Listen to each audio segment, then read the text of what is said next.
and we will go ahead and I'll pass it over you to Mayor as the chair to officially gavel us in, and then we'll get moving on the agenda. All right, well, I will call this meeting to order and appreciate everybody coming and joining. And just looking at the agenda here, I will reserve a lot of my comments for the update on the Army Corps partnership and let Robert jump in on the GIS. Great, thank you, Mayor. We will start, as I told you last committee, you're going to try to make a concerted effort to start bringing back some flood data that the city has reported out in the past and utilize this committee as the foundation to do that. So y'all are introduced to Robert, our GIS director here at the city. So we've obviously had a little bit of a soggy end of summer. So Robert's going to walk us through some of our flood data, and then we're going to go kind of directly into Matt is going to be talking about some of our stormwater and how they're using that guidance as well. I do have reserved discussion for the end of the agenda. Obviously, if there's some really hot points that you don't want to miss as a presenter's going through, please feel free to raise your hand. But I do want to make sure we have a pretty robust agenda that we get through that as well. So Robert, I'll turn it over to you. You should be able to share your screen. Let me know if you need me to do that. Great. Thanks, everyone. Am I sharing? Yes, you're good. Okay, great. Yeah, so Kaylin asked that I go over the last couple months of the weather data we had, that it's obviously a little bit out of the ordinary, the amount of flooding we had. So I pulled some data so we can kind of riddle out why were we flooding so much. So from July 21st to September 14th, we had 21 flood events, which is a little bit unusual. So that's a lot. But if you kind of look at the data, we can figure out why we were flooding. And there's different reasons on different days. So 17 of those days, we were above the flood stage, which is a 7-foot tide. That's when our lowest roads begin to be impacted by just the tide alone. And then there was 4 days where we only had rain. So the tide was fairly low, and just the rain caused substantial flooding. But the real bad days are when we had a tide over 7 feet or right at 7 feet with rain on top of it. And that's what you would call compound flooding. And those were the really bad days where we had 20 plus road closures and flooded vehicles. And so over that time period, all the events, there's 211 recorded road closures and 57 flooded vehicle responses that is from our fire department's data. And that's a high number that I'm familiar with this data, and to get that many in this short amount of time is definitely unusual. And I think it speaks to how extreme some of these events were, that it was very intense rain on top of an already high tide.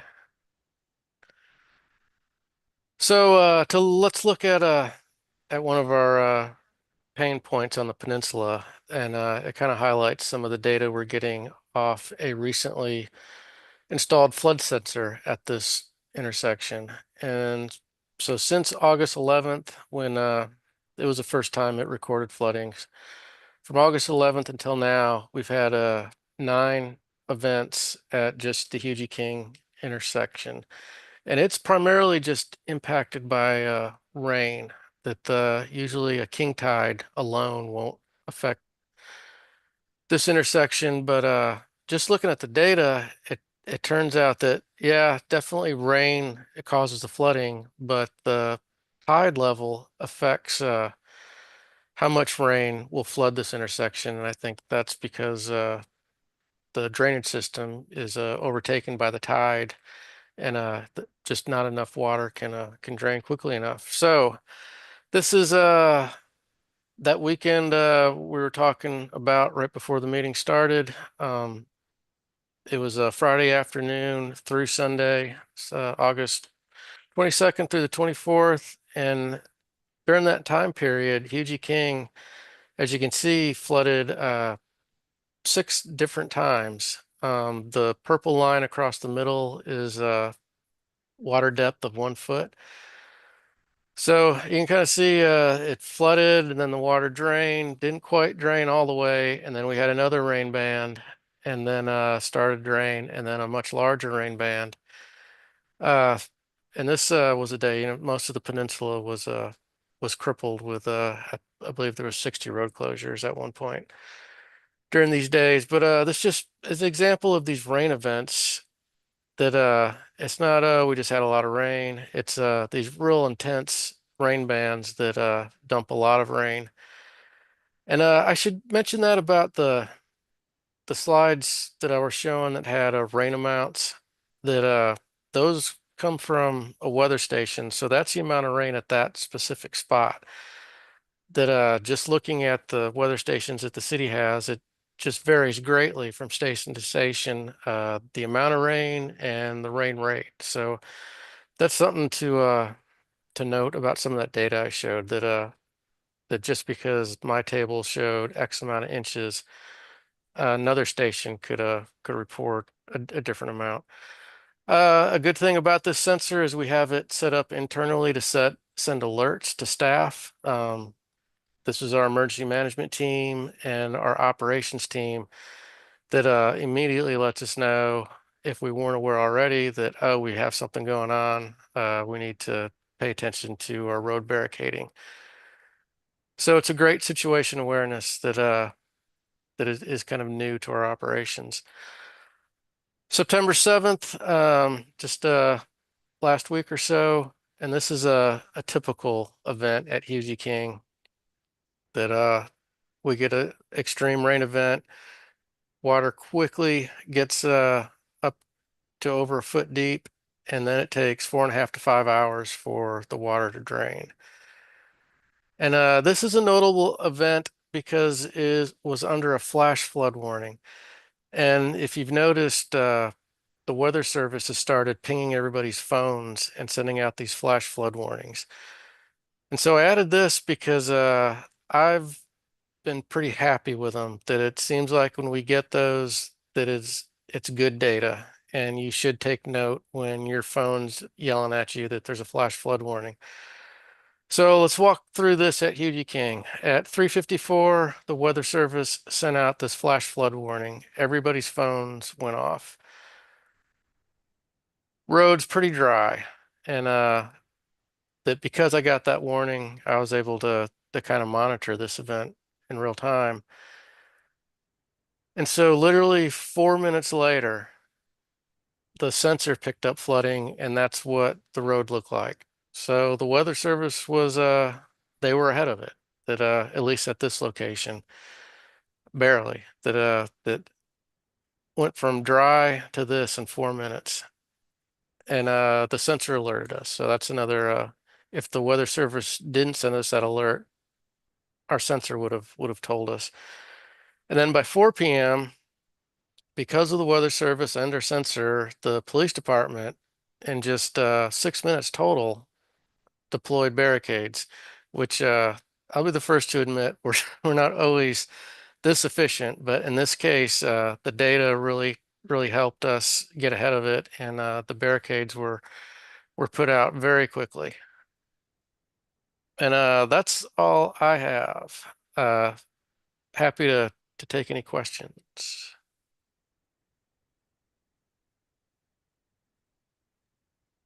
That's great info. And we are usually pretty that good at point there. Thanks, Yeah, Robert. just quickly, I should note that we have one new sensor in hand that we're planning to install around the medical district, and then we're planning to buy a few more that it really helps us know exactly what's going on in the field that will hopefully get us to get the barricades out as efficiently as possible when we're not, already aware that flooding's coming. And these rain events that they're tough to plan for. Thanks. Herbert, I see your hand Yeah. raised. Hey, Robert, the picture you showed where the had the flash flood warning, and then 4 minutes later, what intersection was that? It's the intersection of Hugie Street and King Street.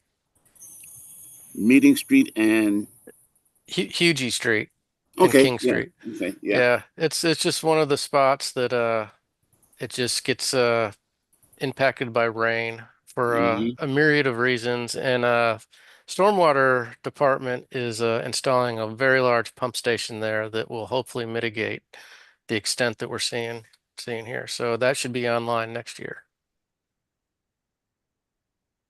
Thanks, Robert. I'm also going to use this opportunity as we segue to Matt and his stormwater update to highlight again the really importance. We have the tie-dye website, and that is something that Robert and his team tracks during real-time events. So as you're seeing flooding, experiencing it as your neighbors, it's really critical to bring that photos, attention, that data to Robert so his team can obviously real-time integrate that in with our city response and operations, but also helping plan for future, and also helping Matt and his team plan for future projects as well. So with that, I will say, Matt, if you want to go ahead and take over the screen and share your update. Yeah, I can do that. Okay, well, let me grab the right screen, share.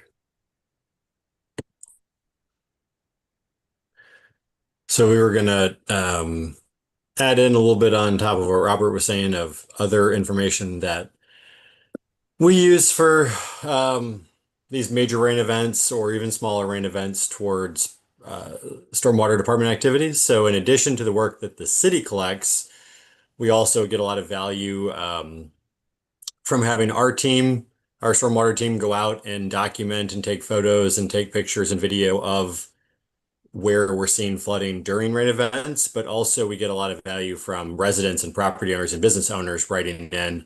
We had some great contributions from actually this team on James Island. As a shout out to the James Island representatives of looking at some of the flooding during some of these racing events, but we do get a lot of value out of that. We can't be everywhere, and frequently the most valuable information are areas where we don't know to be. So one of the things we wanted to highlight is whenever possible during a major rain event, during a even just one of these pop-up thunderstorms in the afternoon, if we can get sort of this data shown in targeted collection from anyone where we see unusual locations of flooding, that's always a red flag for us. Where is it flooding that normally doesn't flood? That could be a clogged check valve that's not working. It could be a clog in a pipe, an inlet, some other issue, generally quickly addressable.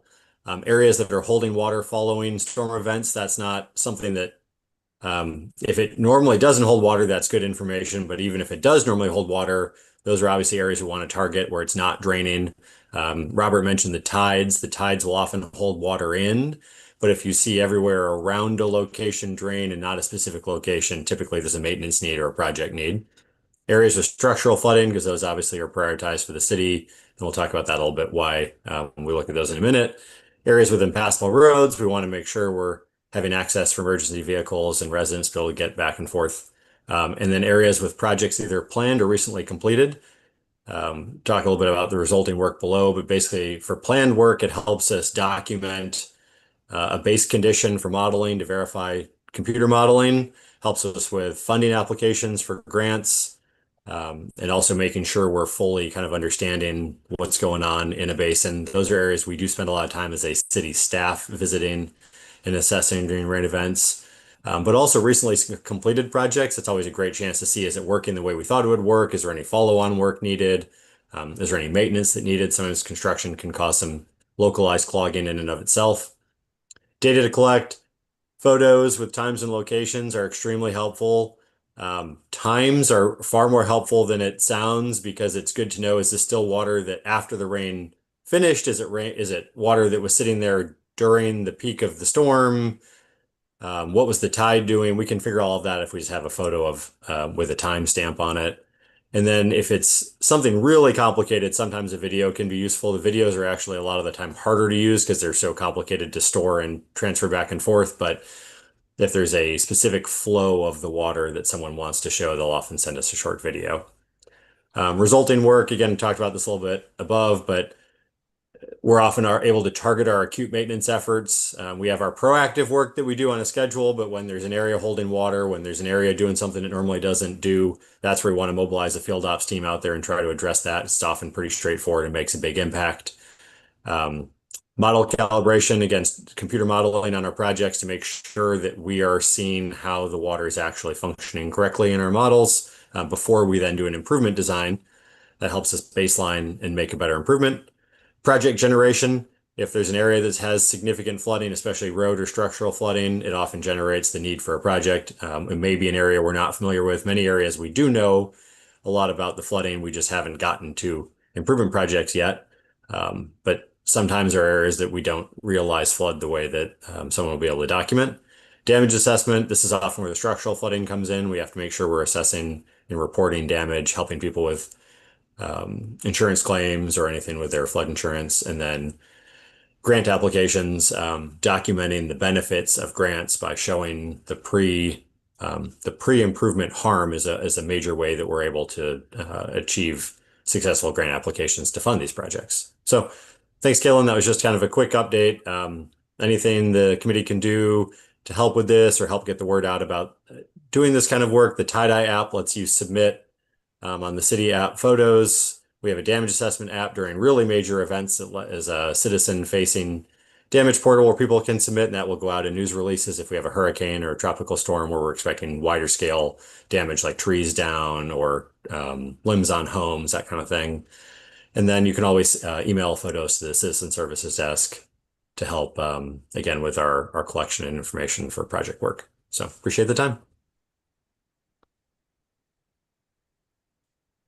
Thanks, Matt. Any quick questions for Matt and the process that his team undertakes pre, during, post all scale of flooding events? Yeah, I've got a question, Matt. And this kind of relates to what Robert was talking about before relative to his sensors that he's got out there.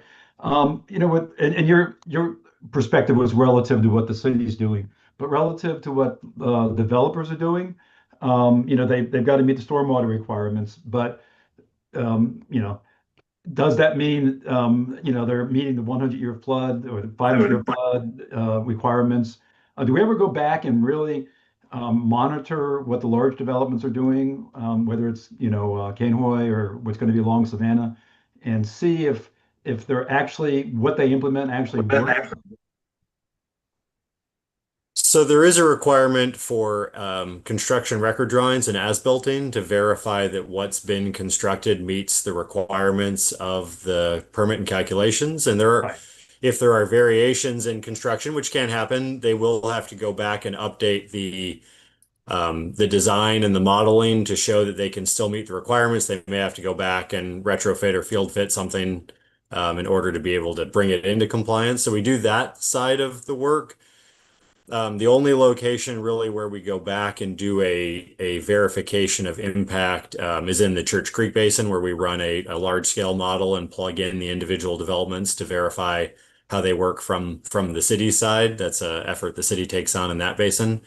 The other locations will certainly get reports from residents, and we'll certainly see impacts as we go through. There's a 2-year warranty period for any construction efforts to see if there's any construction defects, any challenges, any flooding situation, but not like a separate reassessment of the basin, let's say. Yeah, I guess I was not.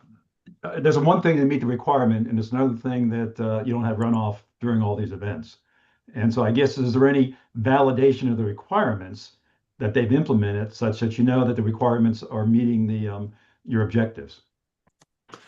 Yeah, there's no follow-on validation requirement from like an observed storm. It's one of the challenges is the design storms are a very specific type of storm event that no storm event is ever the same as any other storm event. So you'd have to kind of remodel an existing event to see if the system worked as proposed. That's part of the reason the city requires like a no harm all the way up to that 1% or 100-year storm, and full compliance in that 25-year storm. We have 2 feet of sea level rise in there. On top of that, we have a 10% storm intensification factor, trying to make sure that we are being conservative and that you are not going to see flooding situations from smaller events. The closest thing, John, again, is there is an inspection process with the closeout and with that warranty period if there is an area that is obviously holding water or obviously having issues, and those will get corrected.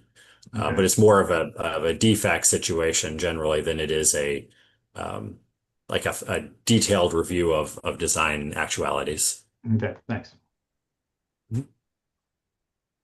Thanks, Matt.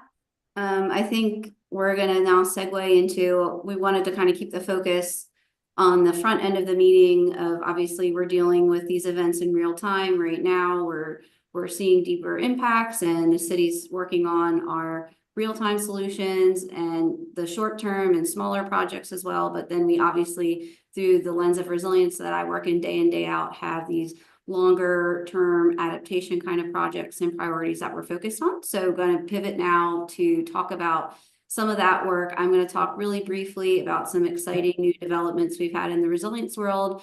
We also have our water plan team that's doing some work for us on adaptation planning up in the Rosemont neighborhood to give a brief update of that work. And then the mayor is going to kind of close us out with his overview of our update with our Army Corps partnership.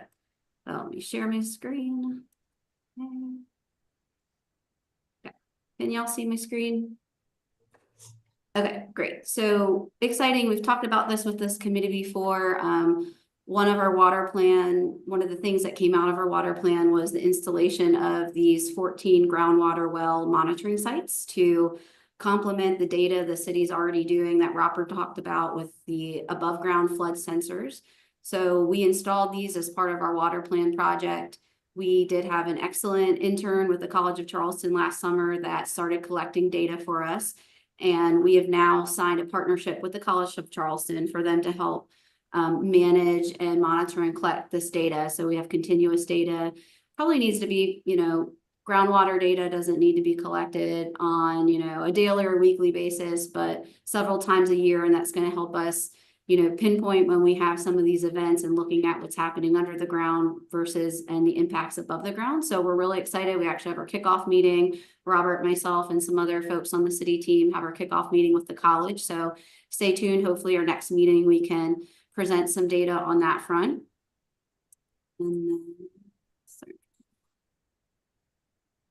And then next, I'm just going to introduce the team we have here. You'll be hearing from our water plan team comprised of Black and Beach. We have Casey and Adam's going to be giving us an update on the city's work on the flood action plan for the Rosemont and Bridgeview resilience.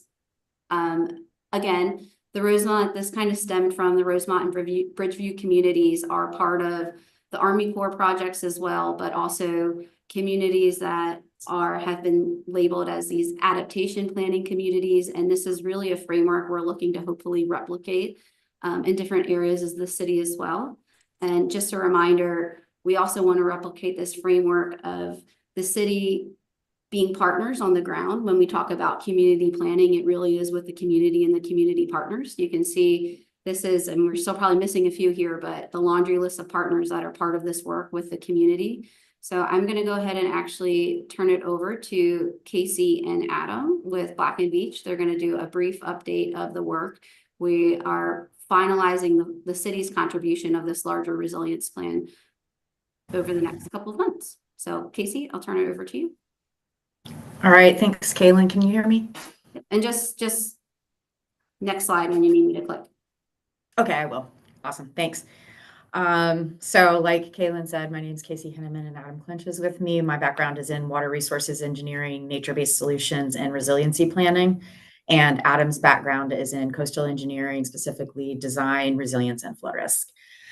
We're with Black and Beach, and we were the prime for the water plan. And down at the bottom are our awesome partners that we want to recognize: Wagner and Ball, Moffitt, Nickel, and Biohabitats.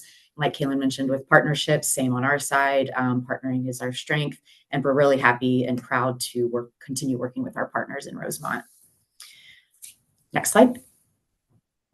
So in the water plan, the next step recommended is a community-based adaptation planning. And Rosemont Resilience and Flood Action Plan is an example of this implementable and action-oriented approach. Next slide. So through evaluations of the water plan and previous studies, we coordinated with the city to work with Rosemont on a community-based adaptation plan. So working with the Low Country Alliance for Model Communities, or LAMC, an overall Rosemont Resilience Plan approach was formed. And so to ensure the resilience plan was project-based with respect to flooding, the city identified a need for a project-focused flood action plan, and that's where we came in. This flood risk and environmental justice map up here in the right-hand corner was created in the water plan, showing the intersectional risk between these factors. And as you can see here in Rosemont, there was a high EJ flood risk, EPA cleanup sites, and it's also an industrial zone. So you can see this shows why Rosemont is a good candidate for this project-centered adaptation approach. So focusing on Rosemont, the following design strategies emerged, as you can see on the left-hand side, which are home raising, defend against sea level rise and storm surge, stormwater improvements, nature-based solutions, and community access to water. Next slide. All right, so that brings us to Rosemont, or sorry, that brings us from the water plan to recommendations to projects identification in Rosemont. And that started with reviewing previous plans and pulling those projects through for analysis, in addition to community input through engagement efforts and stakeholder input. So this spring through the summer, several Rosemont projects kicked off. There's an overall Rosemont resilience plan, like I mentioned before. And we're providing support for their efforts by assisting with the development of a resilience framework that helps each team stay centered on these community set priorities, which are identified in that circular image. The city is leading the flood action plan for the resilience strategy, which our water plan team is currently working on.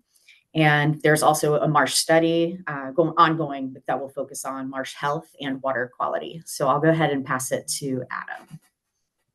Thanks, Casey. Y'all hear No me all problem. right? Gotcha. Okay.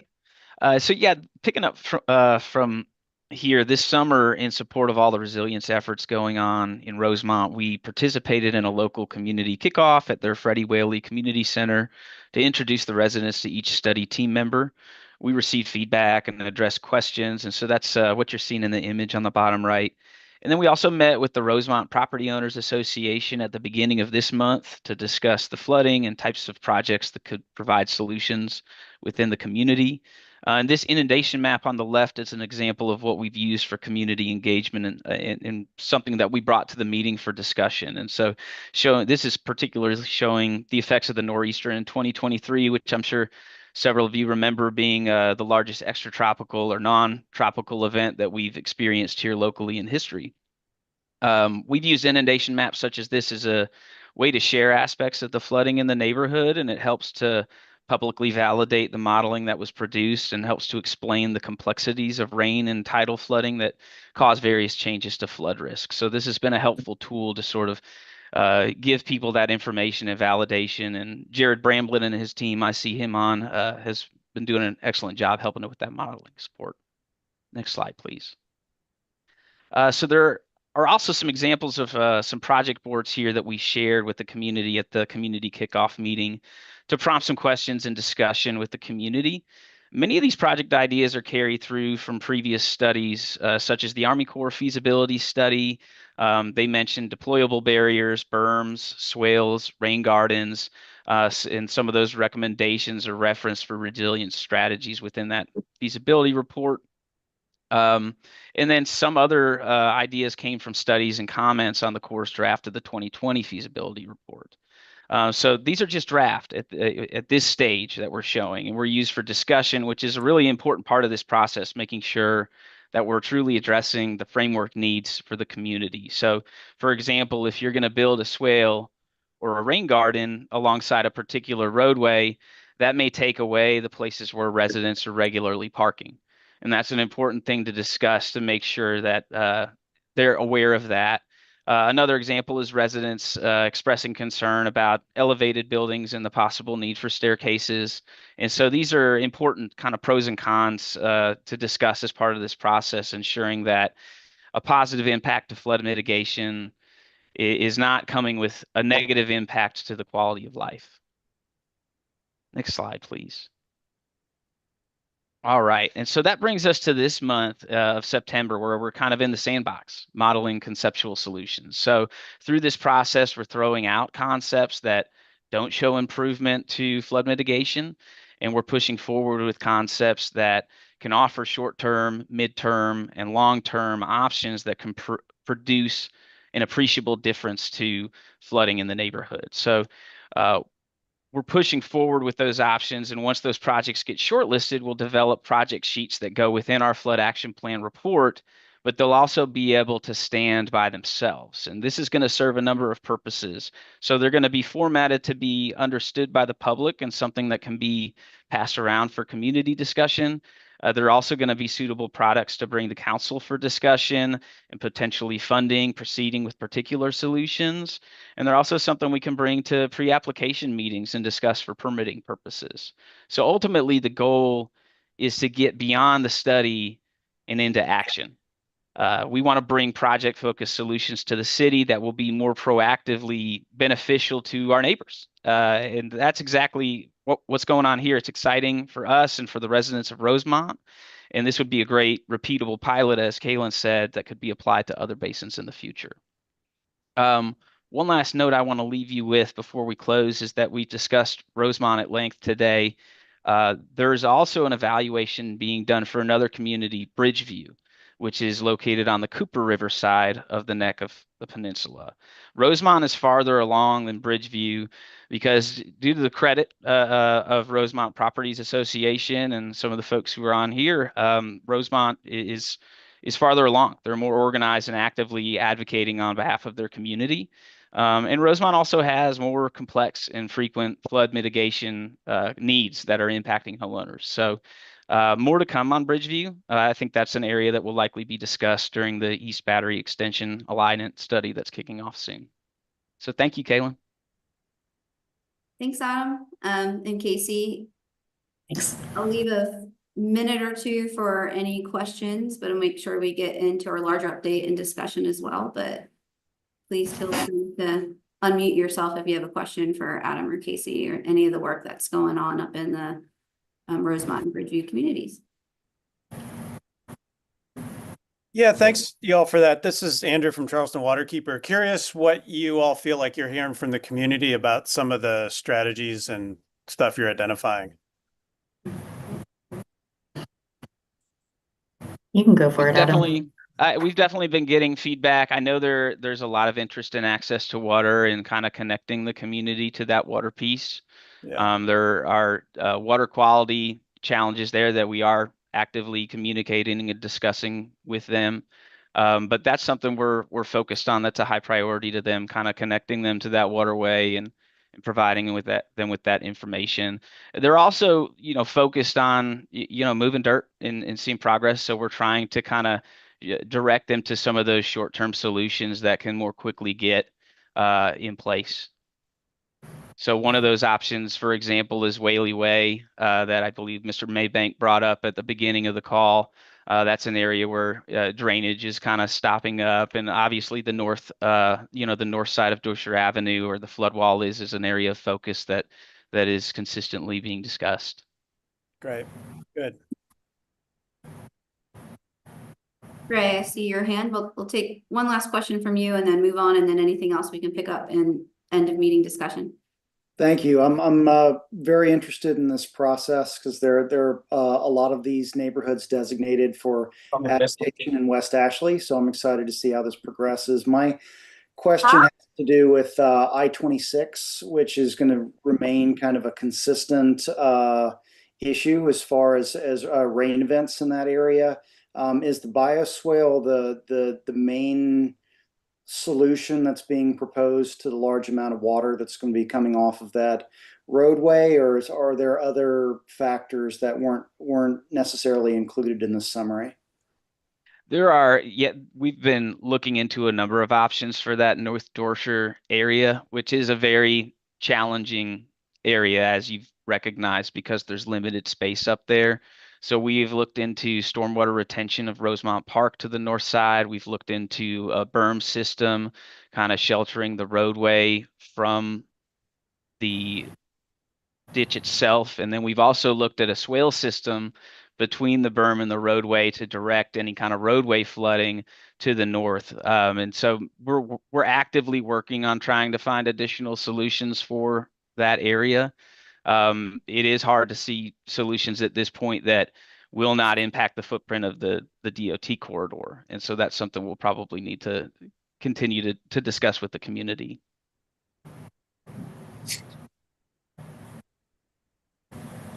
Mr. Mavick, I'll give you one last question here, and then we'll move towards the mayor, since you are our Rosemont representative. So I'd love to hear from you.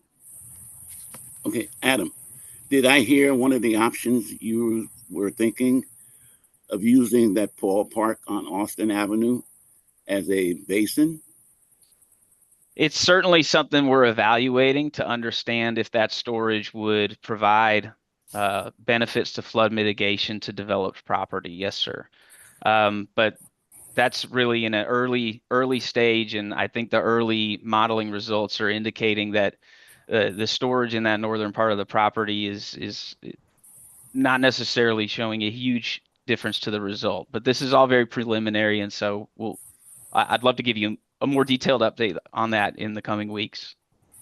Yeah, because part of what the new administration is looking at is we have a gentleman from the community who's actively involved with sporting events, getting some activities for the kids, and looking at using that ballpark as a venue for them as an outlet for them. That's really great feedback. I appreciate that, and that's something we want to be very clear in our report to make sure that if that's gonna have an adverse impact to quality of life, we need to design around that. So thank you for that. Thank you. Okay, thank you, Adam, Casey, team, and all the hard work that y'all have been developing with the community up in Rosemont. And stay tuned. We'll certainly circle back when y'all are wrapping up more of the work. Next, we're going to move over to Mayor Cogswell is going to give us an update on the Army Corps partnership, including battery extension, tidal and inland study, and how that's tying into some of the city's longer term investments and plans. So Mayor, I'll turn it over to you. Yeah, look at that great picture there. Find the best one. That's right. We went, a group of us went up to DC to meet with the General Kelly there, who you see in the uniform. It was Councilman Waring, Kalen, Josh Martin, myself, and Councilman Seekings. And really the point of this meeting, guys, was we've been working with the Corps for a while. The local team is great, and this is on the tidal and inland flooding and on the perimeter protection, or what I call the battery extension. And we're at a critical point where are we going to sign this design agreement, move forward with them, and there's a little bit of a level of trust. So we wanted to go up to DC, sit down with the head, and just make sure that we were all on the same page. And glad to have Councilman Seekings chime in here, who I think is on the call. But honestly, it couldn't have gone better. You see, we're all smiles there. The Corps really wants to work creatively with us and work very aggressively with us on addressing the flooding holistically. And what does that mean? Well, last council meeting or 2 council meetings ago, we did approve the execution of the design agreement with the Corps for the perimeter protection. We did approve funding for Black and Veatch to do the eastern alignment studies. We did approve another $500,000 to go towards PED to kick the Army Corps match in there to vet our western alignment on the perimeter protection. and then another $1 million to continue the tidal and inland flooding with the Corps, which of course picks up all parts of the city, certainly not just the peninsula. So all of those are approved and ready to go. A bit of news that isn't finalized yet, but is potentially really exciting, is that the Corps, as it relates to the perimeter protection or the battery extension, they really want to figure out a phase 0, if you will, that they can get moving on now, and request for funding this coming March on construction. And they're optimistic that if we can get some design drawings done between now and March, that we could get some funding. And so initially they were talking about the whole western alignment, which would be a really big lift and frankly would be very difficult for us to confirm we have the local match for. But what they've come up with is the idea of taking high battery and starting there and replacing that is kind of a phase 0. And then phase 2 would be the eastern and western alignments, and then moving up to the proposed plans for Rosemont and other parts of the Upper Peninsula. So if we can actually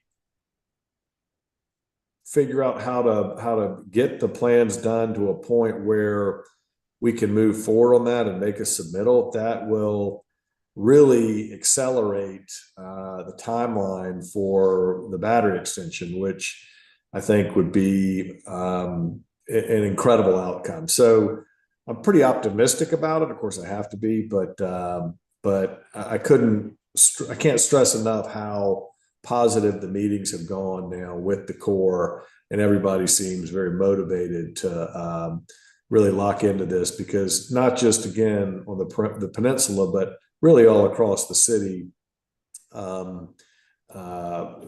these efforts, are gaining a lot of momentum and traction. So that I'll one thing I did want to bring up too is when it comes to the local match, the city's funding would largely, the easiest place for it to come from, frankly, would be the upcoming transportation sales tax. And there's been some question, you may have read about this in the paper, about whether or not the TST allows for flooding infrastructure.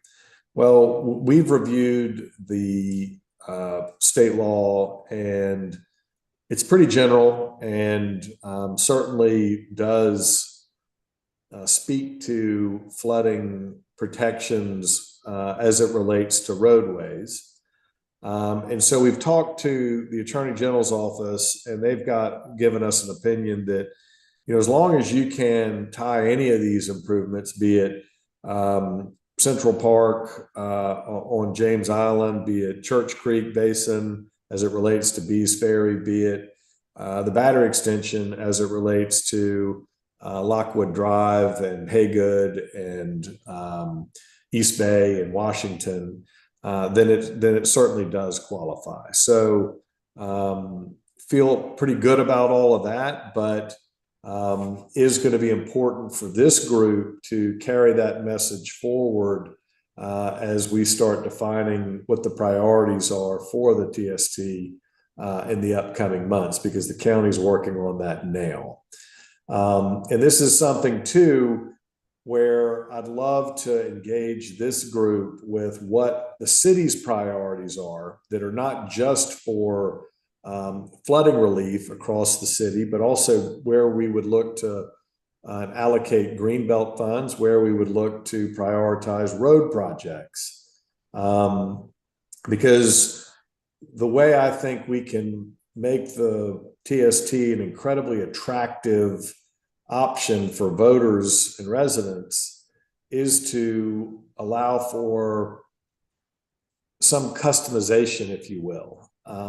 For example, Johns Island needs more road money then it needs, and greenbelt funds, then it needs money for flooding. The peninsula needs more money for flooding than it does greenbelt funds, right? And so if we can carve up the pie, so to speak, in a way that really respects and addresses each area of the city and their unique issues, then I think we're going to have a pretty easy time of convincing people that they should vote for this. So more on that to come, but I just wanted to throw it out there that this would be a really good group to vet those through. And assuming we can come to a consensus, using you all to help advocate for it.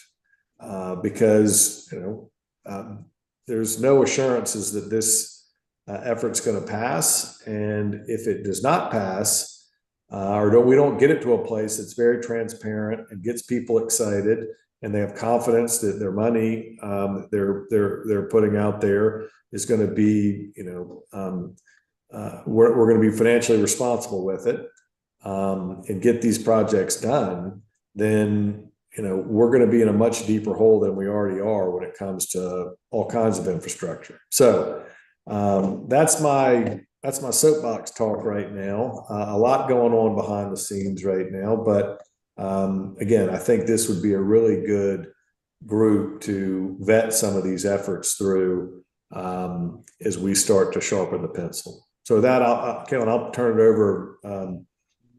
Anybody have any questions? Yeah, let's use this time for questions for the mayor and any of the other presentations and any other questions you have. We've got about 12 minutes left. So if you want to raise your hand, that would be the most efficient way. I do see, John, you went off mute, so I'll let you go first, and then Gray I'll line you up next. Yeah, for whatever reason, I don't have a raise your hand icon anymore. Hey, Mayor, thanks for the update. I really appreciate that. Do you think you're going to be able to actually get the full amount you need for the seawall, whatever you want to call it, from the TST, or just a portion of it? I think we can actually get, our local match would need to be around $350 to $400 million. And, of course, the federal government would be putting in $1 billion. So it's a really good use of leveraging a local match to a lot of federal funding. And again, when I look at this and you say, okay, if the TST would generate, $6 billion in the aggregate, Charleston County, the city of Charleston, and kind of the areas, the unincorporated areas that are, let's just say west of the Ashley River, are roughly 50% of the Charleston County's population, right? So if you were to just be equitable about it, I'm not saying it would break up, perfectly evenly among the population, but it is a metric to go by, right? So let's just assume, John, that we had $3 billion for west of the Ashley, which include Johns Island, Wadmalaw, Folly Beach, etc., and the peninsula. I think if you were to say the peninsula needs 400 million, well, you make sure that it's kind of getting balanced by its pro rata share, so that it's not leaving anybody else out. So again, I go back to my point. If we use 400 million of the TST as a priority for the battery extension, well, that's going to limit, greenbelt funds or road funds. But the good news is that there are not a lot of opportunities for greenbelt funds on the peninsula, and there's not a lot of opportunities for major road improvements on the peninsula, but there are on Johns Island. So again, if we can start looking at how we can customize this for each area, and use, engage with the public on what their priorities are. If you live on Johns Island, like how you would want to spend your pro rata share, so to speak. And again, not that it's going to be completely evenly divided up, but everybody wants to know that they're going to get their share, so to speak, if they want to vote for it. I think if we can customize it, it'll be very attractive. Thank you. Appreciate that. Yeah. Greg, I see your hand next. Thank you. I guess my point is more on the phase zero idea of starting to do work near the existing seawall. We know that other cities like Boston are successfully implementing living seawall technology that was developed in Sydney, and finding ways to turn these seawalls into layered defenses with living breakwaters and dredge sediments to restore marshes in front of them. So it's not an erosion control, and it's also knocking down wave energy on its way to that wall. So if we are looking for something that can be implemented around the existing perimeter protection, I would strongly encourage us to look at living infrastructure and layered infrastructure for that area as well. It's going to improve your water quality. It's going to create really beautiful perimeter for the city, and it's also going to create great opportunities for the people who still enjoy fishing along that wall as well. So I'd be curious to see whether we can start pushing the Army Corps along to adopt things that are being successfully implemented in other parts of the country. I think it's certainly an option, and as you're probably aware, Ray, I mean, high battery from for about 150 yards out is pretty shallow. I mean, it's a bank that already does provide a bit of a breakwater now, because it goes from it drops off pretty significantly when the channel hits. So that would lend itself well, I would think, to ideas like what you're talking about. So the Corps is ready to engage, and I think all options are on the table, and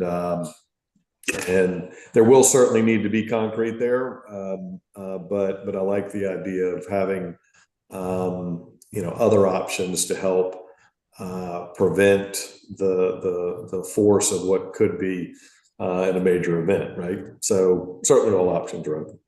Yeah, and one thing to highlight as a exciting point, if most of you all, and why would you know, but actually the district we sit in within the division of the Army Corps of Engineers, we are actually what's called a proving ground district for their engineering with nature program. So they are required to be part of all of our projects. We are actually working with them for the city to take the lead on these engineering with nature solutions.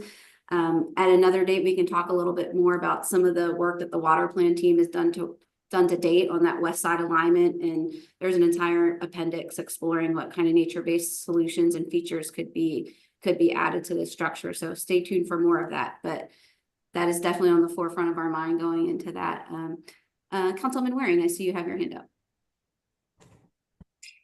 Thank you, Kaylin.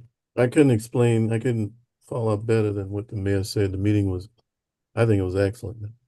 Councilman Seekings was there as well.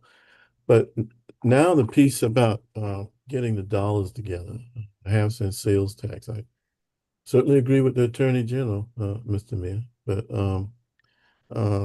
I think the allies on this meeting, I think we need to begin to fan out and make contact with members of county council. I actually got a text from a member, and basically I can share this in private, but I don't think I should share it in private. The answer was, listen, if you think that's coming from half-cent sales tax, there's basically little support for that.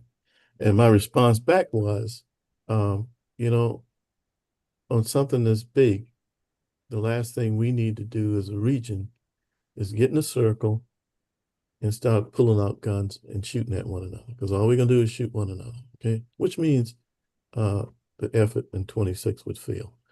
But I also sent him some information that it goes beyond extension of the battery around the peninsula. He was very uninformed on inland tidal flooding, which, these two go together. This committee knows about that, but when you fan it out to our population, very little people know what inland tidal flooding, or how this effort, the half-cent sales tax effort in particular, can help provide dollars for that fix So as we go forth as a group of stakeholders, trying to build momentum for this, I think extending the battery wall, which we all know and can visualize, and so many others can, but the tidal inland flooding aspect, people just think that's not part of this. So we have to ramp that up, and in particular to stakeholders like members of county council, in some cases has to be educated. And I'm not saying that to not trying to insult anybody. Listen, every morning I get up thinking how many things I don't know. Okay.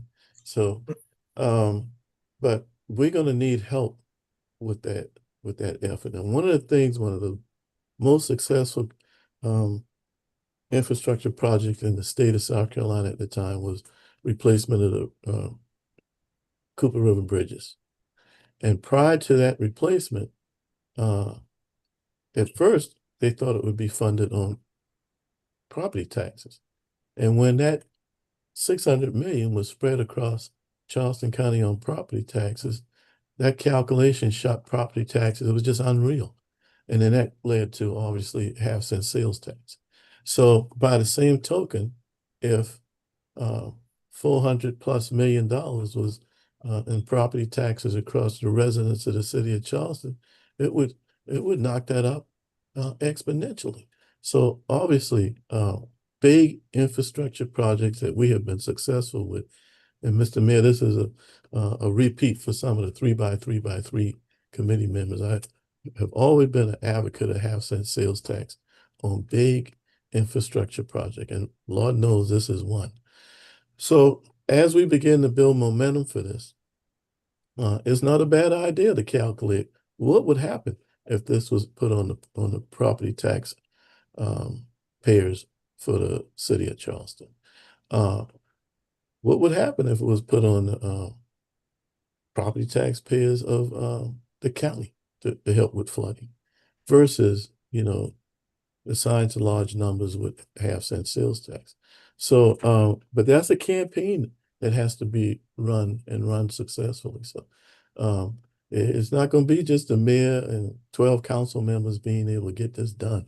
It's going to be you guys, your friends, your family, because you know more, just as much about this as we do. So I'd say most people on here know more about it than I do. But I can go and give that talk, I bet you. I can give that elevator speech. So when you hear, as you all listen to other stakeholders in the community, and in particular when speed bump gets in the way, don't try to solve it yourself. Let's get back together and let's kind of convene, bump heads on it and come up with a better answer, and so we can kind of move forward together on this thing. But tidal inland flooding, I believe some of those solutions will be helpful. And the last time I went up to the chamber, believe it or not, I was on, East Montague, and I don't know the street that you turn to go to the chamber, but off of East Montague. But when I made the left turn headed to the chamber, there's a restaurant on the left-hand side, and guess what? They had sandbags. This is in North Charleston. They had sandbags along the entrance of the restaurant, because when it rains heavy up there, they have to try to keep the water off the street from coming into the restaurant. So they have tidal inland flooding on heavy rain events in North Charleston as well. So we got allies in this. So it's just not the small group alone. But the collaboration that the mayor alluded to with the Major General, and more importantly, his team that he had around the table, the message was clear. We can work together on this. So it was great. It was certainly time well spent.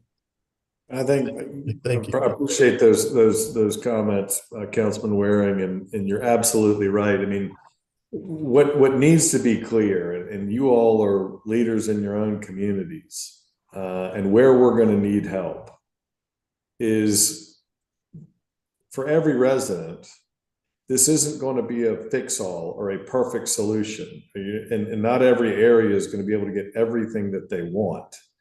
And we need to be okay with that, and we need to respect that, different parts of the city need different things, and different parts of the county need different things. And work well to try and get the best possible plan. But understand, as we've talked about, that it might be 85% of what you or your constituency wants. But I mean, I can't stress enough, we have to do this. I mean, and we owe it to you to give you a pretty baked plan. And we need your input on that to really make it something that works for the community. But again, I think you all know this, it just isn't going to be 100%. But I mean, 80%, 85% is better than nothing, right? So anyway, just food for thought on that. I know we're at time, but we'll be providing some information for you all to chew on. This is something that is a work in progress, stuff that we're working with internally with council. We want your input on, but the time is now to start figuring this out, because the county and their efforts are looking for, hell, they want us to give an initial draft of our prioritization in 7 days. So, that's not the be all end all, don't get me wrong, but I mean, we need to start getting our thoughts together on this and really take it from there.